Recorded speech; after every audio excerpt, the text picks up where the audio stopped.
شمالی عراق میں سنجار کے پہاڑوں پر پناہ لیے ہوئے بے بس لوگوں کے لیے امریکی امداد۔ ابھی تک یہاں امریکیوں نے ضروری امدادی اشیاء پھینکنے کے 4 مشن مکمل کیے ہیں۔ پہاڑوں پر پھنسے ہوئے ان لوگوں کی حالت زار، جن میں زیادہ تر لوگوں کا تعلق یزیدی اقلیت سے ہے، بین الاقوامی برادری کے لیے تشویش کا باعث ہے۔ دریاسنا بغداد کی سڑکوں پر سیکیورٹی بڑھا دی گئی ہے، لیکن لگتا ہے کہ اس اقدام کا تعلق ملک کے سیاسی بحران سے زیادہ جڑا ہوا ہے۔ عراق کی سرکاری ٹی وی کے مطابق ایک وفاقی عدالت نے اس بات کی حمایت کی ہے کہ وزیر اعظم نوری المالکی کی جماعت سب سے بڑی جماعت ہے اور اسے ہی نئی حکومت تشکیل دینا چاہیے۔ تاہم یہ بھی اطلاع ہے کہ عدالت نے اس کی تردید کی ہے۔ نوری المالکی نے اتوار کو ٹیلی ویژن پر اپنے خطاب میں کہا تھا کہ وہ صدر کے خلاف عدالت سے رجوع کر رہے ہیں اور صدر کو حکومت کی تشکیل کے حوالے سے ان سے رابطہ کرنا چاہیے۔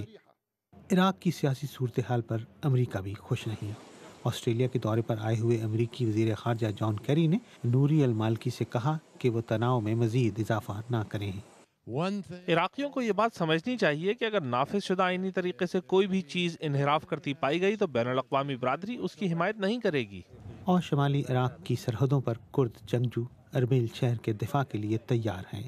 یہ کہا جا رہا ہے کہ انہوں نے امریکی فضائی حملے کے بعد آئسس کے قبضے سے 2 شہر بھی واپس حاصل کر لیے ہیں۔ عارف شمیم، BBC نیوز۔